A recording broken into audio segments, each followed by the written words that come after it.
लोहड़ी की ये पावन अग्नि जिसमें शाम का वक्त है और लोग आ रहे हैं, उस डब्बे में किनारे पर वहाँ पे तिल दे रहे हैं एक भाई साहब, और ये तिल से तिलांजलि यहाँ पे दी जा रही है लोहड़ी के दिन जो आग यहाँ पर उन्होंने जलाई होती है उसमें।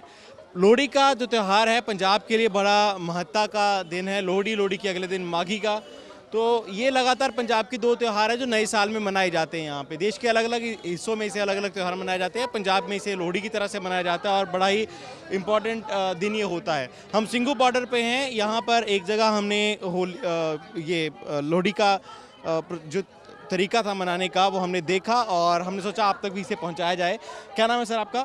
सर मेरा नाम जितेंद्र सिंह है जी, पिंड कुरड़ी, जिला मोहाली जी। अच्छा, मोहाली से आप आए हैं। जितेंद्र, ये कुछ इसके बारे में हमें बताइए। आपने यहाँ पे लोहड़ी के लिए बनाया है, उपले पड़े हैं ये, तो कैसे आग जलाते हैं और क्या प्रोसेस होता है? आप आम दिनों में घर पे होते तब ये कैसे मनाया जाता है? सर इसकी जो परंपरा है पंजाब में बहुत लंबे समय से चलती आ रही है। इसका जो मेन है हमारा है ना, ये खुशी का हमारा त्यौहार है और इसमें नवजम बच्चा और नवजम बच्ची है ना, उसकी खुशी में ये हमारा त्यौहार मनाया जाता है।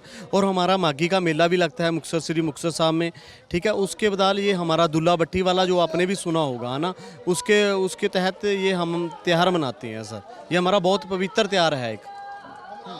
और ये आमतौर पे आप जब घर पे होते हैं तब इसे कैसे मनाते हैं? सर जहाँ अभी आपने देखो जहाँ जैसे ये यहाँ पे मना रहे हैं वैसे ही हम घर पे मनाते हैं। इस बार जो स्पेशल है, आज हम स्पेशली गांव से आए हैं। हम सारे हमारे मतलब चाचे ताई के लड़के, हमारे गांव के लड़के, हम सारे इकट्ठा होकर यहाँ पे आए हैं। जो हमारा मेन मोटिव था सरकार को ये दिखलाना था कि हम पीछे नहीं हटेंगे, हम अब आगे बढ़ चुके हैं और हम अपना त्यौहार अपने हमारे जो यहाँ पे बड़े हैं, हमारे बुजुर्ग जो यहाँ पे बैठे हैं, हमारे ताया चाचे और बैठे हैं, हम उनके साथ और हमारे जितने भी किसान भाई बैठे हैं उनके साथ हमने ये अपना जो त्यौहार है ना उनके साथ मनाना था और मनाना है। तो इसलिए हम यहाँ पे आए हैं, क्योंकि अक्सर देखा होगा कि हम अपने गांव वालों और अपने परिवार के साथ तो हर एक साल मनाते आ रहे हैं। तो इस बार हमने यहाँ पे हमारे जितने भाई हैं जो हमारे यहाँ पे शहीद हो चुके हैं, ठीक है, हमारे नौजवान और बुजुर्ग, उनको हम वापस तो ला नहीं सकते। उनका जो दर्द है उनके परिवार वालों को ही पता है, ठीक है। हम बहुत ये लोहड़ी के तहत, लोहड़ी का त्यौहार हम एक दुखी हृदय से भी मना रहे हैं। ठीक है, तो भारी मन से मना रहे हैं। जितेंद्र, मैं जिस इलाके से आता हूँ हमारे इलाके में भी लोहड़ी मनाई जाती है और तिल से बनाया था ना, तिल से मतलब उसको गुड़ के साथ, हाँ जी, है ना, गुड़ के साथ बनाते हैं और तिल से कई डिश बनाई जाती है। खास तौर पे होता है, नया नया साल होता है, उसका जश्न मनाया जाता है उस तरीके से। आम दिनों के अंदर ये खुशी का त्यौहार होता था। आजकल के आपके घरों में क्या माहौल है? आप यहाँ पे हैं, आमतौर पे घर पे होते हैं, आज घरों में क्या माहौल है? कैसे लोहड़ी वहाँ मनाई जा रही है? सर हमारे गांव में भी जैसे हम यहाँ पे लोहड़ी मना रहे हैं वैसे ही वो लोहड़ी मना रहे हैं। उन्होंने हमें खुद कहा है कि इस बार आप वहाँ पे जाओ, उनका हौसला बुलंद करो, उनकी ताकत बनो। कहीं वो कमज़ोर, पहले तो ये कमज़ोर पड़ने वाले हैं नहीं, ठीक है। हम अपने भाइयों को जोश भरने के लिए यहाँ पे आज हमने अपने सभी भाइयों के साथ, नौजवानों के साथ, हमने यहाँ पे किसानों के साथ लोहड़ी मनाना हमारा जो मेन मोटिव था और सरकार को भी बताना था कि हम अपने बुजुर्गों के साथ हैं। और पंजाब के नौजवान को अक्सर कहा जाता था कि ये नशे करते हैं, हम नशे नहीं करते, हमें बदनाम किया गया है। क्योंकि हर एक स्टेट में नशा होता है, हर एक देश में नशा है। जहाँ पैसा है वहीं सब चीज़ें, पैसे के साथ साथ ये सब चीज़ें चलती आ रही हैं। अच्छा, ये ना संयुक्त किसान मोर्चे की अभी एक कॉल थी कि जब इस दिन लोहड़ी मनाई जाएगी उस दिन लोहड़ी में जो कृषि कानून है तीनों, उनकी कॉपियां जलाई जाएंगी। दिन में यहाँ पे भी हुआ होगा? सर ये देखो हमारे पेपर पड़े हैं काले कानून वाले, ठीक है, हमने भी जलाए हैं यहाँ पे। क्योंकि सर ये काले कानून ही हमारी जो जड़ है ना, हमारी जड़ को खोखला करने के लिए ये कानून पास हुए हैं, ठीक है। अगर सर हमारे पास तो सिर्फ किसानी है, एक किसानी हमारा मेन हमारा काम है, ठीक है। वो पहले हमारे दादे करते थे, फिर उसके बाद मेरे पिताजी कर रहे हैं, उसके बाद मैं करूँगा, मेरे से बाद मेरा बच्चा करेगा। हमारे पास यही हमारा फील्ड है और यही हमारा बिजनेस है, ठीक है। ये भी ये अडानी को देना चाहते हैं, अंबानी को देना चाहते हैं। एक समझ नहीं आ रहा है, सिर्फ इसने 2 बंदों के पीछे कितने लोगों को यार खज्जल किया रखा है, ठीक है। पता नहीं इनकी कौन सी नई ये पॉलिसी लेके आ रहे हैं। मैं एक बात सुनो, किसान अगर पहले जो चलता है उससे हम खुश हैं, हमने कभी सरकार को बोला हमें भी ये करके दो, वो चीज़ें तो इन्हें हमारी मांगे पूरी नहीं करी। ये हमारी एक जो जड़ है अडानी अबानी, ठीक है सर, आज आपने देखा एप्पल के ऊपर अडानी का आ रहा है, ठीक है, इतनी इतनी पैकेटों में गोभी जो हमारे से ये लेके जाते हैं 30 रुपये प्रति क्विंटल लेके जा रहे हैं, वो एक गोभी का फूल आपने देखा भी होगा वो ये 300 में बेच रहे हैं। ये कौन सी यार, ये तो एक देखो,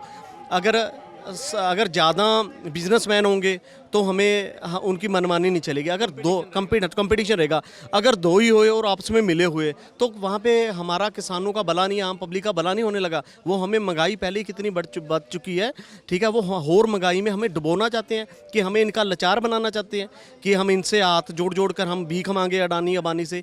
ये कानून लेके आ रहे हैं, ये ऐसा नहीं होता सर, ये इनकी मोदी जी की चाल है, ठीक है। अगर कोरोना कह के रखा है, अब सर देखो कितने जनों ने, किसी ने मास्क ला रखा है, ठीक है। यहाँ से एक देश को, पूरे वर्ल्ड ने यहाँ से एक संदेश पहुँच रहा है भी कोरोना है ही नहीं, ये कोरोना का सिर्फ दिखावा है सर। ये जो उनसे बड़े बड़े देश है ना, इसने सर कोरोना के आड़ में अपने सिटीजन मारे हैं। क्या नाम है सर आपका? हरचरण सिंह।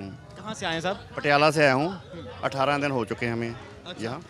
अच्छा, एक जजबाई है जो लेके आया है। अच्छा, ये आज का दिन ना लोहड़ी का दिन है, स्पेशल दिन है पूरे पंजाब के लिए, पंजाबी कौम के लिए। तो आम दिनों पे लोहड़ी कैसी होती है और इस बार की आपकी लोहड़ी कैसे मन रही है? देखो, जैसे पहले तो हम खुशी से मनाते थे, पहले है जो ईसर आए दिलिद्दर जाए ये बोलते थे, तो हम लोग जो तिल है ना, तिल डालते थे। अब हम जो इन्होंने कानून बनाए हैं ना, ये भी दिलिद्दर है, इस दिलिद्दर को डालेंगे इसमें। चलिए हाँ, ये क्या है? ये वो गैजेट हैं, वो गैजेट नोटिफिकेशन है गवर्नमेंट ऑफ इंडिया की। ये बिल हैं जिन्हें होली में जो माफ़ कीजिएगा लोहड़ी में दहन किया जा रहा है। ये दहन करने की बात, जलाने की बात कही थी संयुक्त किसान मोर्चा ने, और वही कर रहे हैं हरचरण जी यहाँ पर। ये जो 3 कृषि कानून हैं उनकी कॉपियाँ हैं जिन्हें सिंघू मोर्चे पर यहाँ पर जलाया जा रहा है जी। तो इस बार की लोहड़ी मतलब आपकी इस तरीके से मनी? आमतौर पे सर क्या घर पे क्या माहौल होता है? भी ऐसे होता है ना, हम जो है जो तिल होते हैं वो डालते हैं भी, जो है दिलिद्दर है वो चला जाएगा। तो इस बार ये है जो दिलिद्दर है, जो 3 कानून है वो दिलिद्दर है, वो हम इसमें डाल दिए, वो सड़ गए, हमारा जो दिलिद्दर खत्म हो गया। वो ठीक है, खत्म हो गया तो कानून भी खत्म हो जाएंगे? हाँ, कानून भी खत्म करा के ही जाएंगे, हम तो जाएंगे नहीं ऐसे तो। अच्छा, मैं आज टिकरी बॉर्डर भी जाके आया, वहाँ पे भी मैं जिनसे मिला था, जिन्होंने शुरुआत में मुझसे कहा था कि भाई हम लोहड़ी तक यहीं पे हैं, आज उनसे मिल के आया, मैंने बातचीत की। वो कहते हैं देखिए आपसे कहा था लोहड़ी तक यहीं है, फिर उन्होंने आज मुझे नया एक टारगेट दे दिया, कहते हैं बैसाखी तक भी यहीं है। नहीं, बैसाखी का तो अभी दिया है ना, हो सकता है अगली बैसाखी तक भी यहीं हो। अगर कानून नहीं, मतलब ये नहीं मानेंगे तो हम तो यहीं हैं, क्योंकि हमारा कुछ बचेगा नहीं ना। अगर कानून लागू हो जाते हैं तो हमारा कुछ नहीं बचेगा, इसलिए जब तक कानून ख़त्म नहीं होते तब तक हम जाएंगे नहीं। तो मेरा ये है कि मैं भी पीछे से किसान की बेटी हूँ। तो अब जिस तरह आप सरकार का ड्रामा आप देखिए, सुप्रीम कोर्ट ने जो एक तुरुप का इक्का फेंका कि बीच का रास्ता अपनाएंगे, वो रास्ता साफ लग रहा था कि ये सरकार की तरफ झुकी हुई है सुप्रीम कोर्ट, क्योंकि सुप्रीम कोर्ट के नज़र में कोई बीच का रास्ता नहीं होता, या तो इधर या इधर। और मेरे ये समझ में भी नहीं आ रहा इस बिल को लेके, मैं बड़ी कंफ्यूज हूँ कि जब ये वाला बिल सरकार ने पास करा तो फिर सुप्रीम कोर्ट के पाले में गेंद कैसे डाली, क्योंकि सरकार ने लॉकडाउन में उस वक्त पास करा जब सब जगह ताले ठोक दिए थे। तो फिर इन्होंने संसद कैसे चलाई और फिर कैसे बिल पास करा। और चलिए आपने पास करा था, तो आपने जिन लोगों के लिए पास करा था, जिन लोगों के फ़ायदे के लिए था बिल, तो क्या आपने एक बार भी उनसे बात करने की कोशिश करी? मोदी सरकार ने बात करी, बीजेपी सरकार ने बात करी, अपोजिशन को साथ लिया, इन नेताओं को साथ लिया, एग्रीकल्चर वालों को साथ लिया, किसानों को साथ लिया, नहीं लिया किसी को साथ। जब सरकार ने ये बिल बनाया था तो फिर ये इसकी बॉल इन्होंने सुप्रीम कोर्ट के पाले में क्यों डाल दी?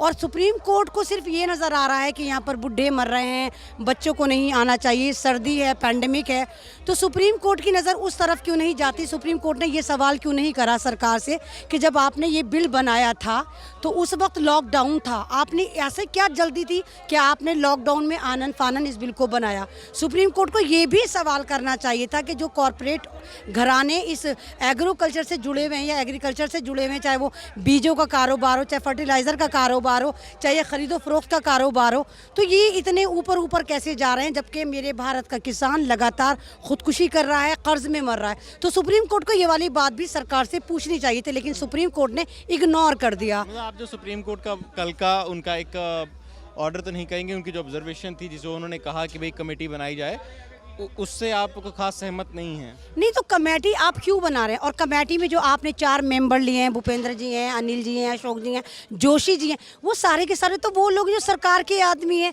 वो लोग हैं जिन्होंने बिल का समर्थन करा था, बिल को सपोर्ट करा था।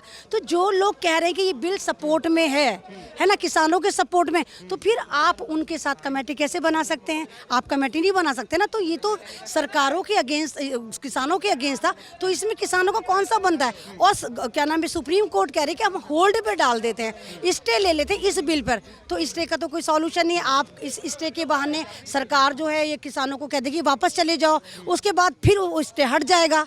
तो ये तो सीधा सीधा ऐसा लग रहा है कि किसानों को बेवकूफ़ बनाने की तैयारी है। आप ओखला से आई हैं, ओखला का इलाका, अच्छा इधर आ जाइए मैम, इधर आ जाइए ज़रा, पीछे लंगर की तैयारियां चल रही हैं यहाँ पे साथ में ना। आप ओखला के इलाके, बिल्कुल बिल्कुल। अच्छा, हमें निमंत्रण दिया गया अभी कि प्रसादा छक के जाए, लंगर छक के जाए, लोहड़ी का दिन है। तो खैर मैम ये बताइए मुझे, आप ओखला से आई हैं, वहाँ हुआ शाहीन बाग का आंदोलन जो उठाया गया था उसी दौरान जिस समय पेंडेमिक आया। तो दोनों जो प्रोटेस्ट थे उनको अगर आपको देखना हो, कंपैरिजन नहीं तो एक नज़र से अगर आपको देखना हो तो कैसे देखेंगे? मैं इस तरह देखूंगी कि वो जो प्रोटेस्ट था वो आपने भी देखा को एनआरसी के अगेंस्ट था। वो मुसलमानों के विरोधी नहीं था, वो पूरे भारत के विरोधी था। लेकिन मुसलमान उसमें बैठे और सरकार ने उसको किस तरह हटाया, दादागिरी से हटाया कि कोरोना फर्जी खरीद के लेकर आया और कोरोना का इन्होंने प्रचार करा और उसको होल्ड पर डाल दिया, है ना। तो वो भी एक बिल के विरोधी था। उसके बाद ये जो किसानों का प्रोटेस्ट है ये भी एक बिल के विरोधी है। इन दोनों बिलों में एक सिमिलरिटी है कि ये दुनिया के सबसे पॉपुलर जो एक मूवमेंट थे वो बने। वो भी बहुत दुनिया के इतिहास में लिखा गया कि 350 प्रोटेस्ट चल रहे थे और ये भी लिखा गया। लेकिन शाहीन बाग इस तरह हम अलग कह सकते हैं कि शाहीन बाग जो चल रहा था प्रोटेस्ट, वो खाली लेडीज़ ही चला रही थी, उनमें किसी मर्द का कोई होल्ड नहीं था। लेकिन यहाँ पर किसान चला रहा है, किसान का कोई मज़हब नहीं, यहाँ पर हिंदू, मुसलमान, सरदार, ईसाई सब बैठे, क्योंकि रोटी का कोई मज़हब नहीं होता। तो ये मूवमेंट सिर्फ रोटी का मूवमेंट है, ये रोटी बचाने का मूवमेंट है। जिसको आप ये नहीं कह सकते कि खास कम्युनिटी लेकर बैठी है, क्योंकि रोटी का कोई धर्म नहीं होता।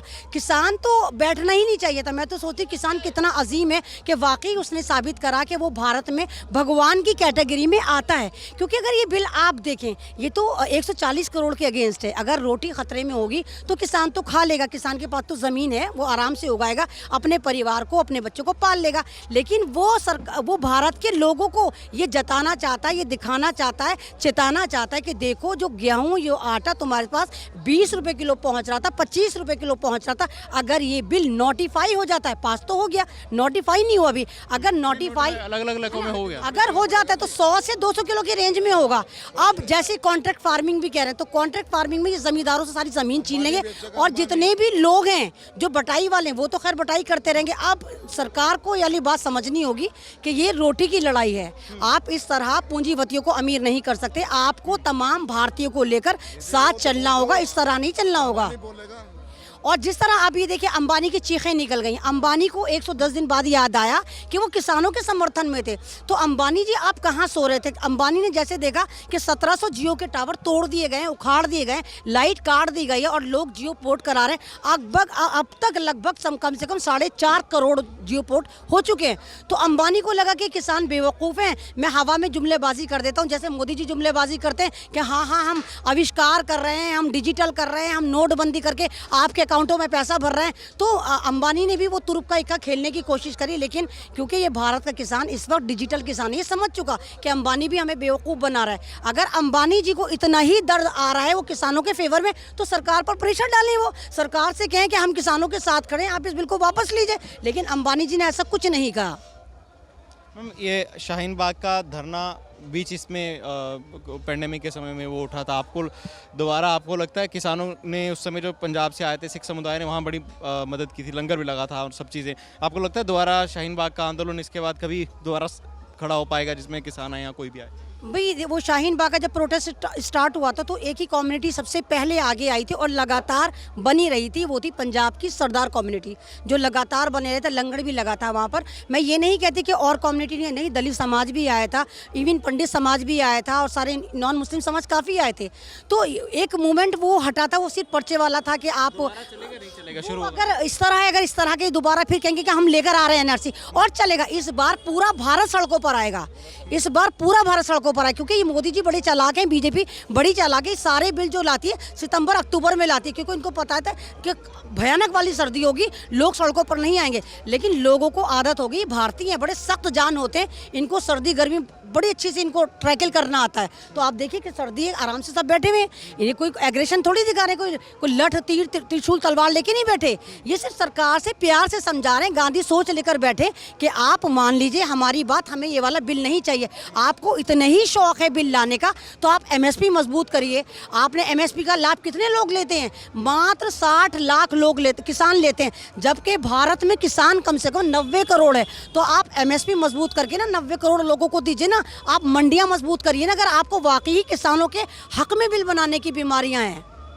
चलिए, ये सारी बातचीत थी हमारी। हम सिंघू बॉर्डर पर थे। सिंघू बॉर्डर पर लोहड़ी मना रहे हैं किसानों के समर्थन में बहुत सारे लोग आए हैं। कोई बंगाल से आया है, कोई दिल्ली के अंदरून से, कोई शाहीन बाग से निकल के आया है। सबकी बात वही कि जो किसानों के लिए सरकार कहती है कि उन्होंने 3 कानून बनाए, कृषि कानून, इन्हें वो वापस ले।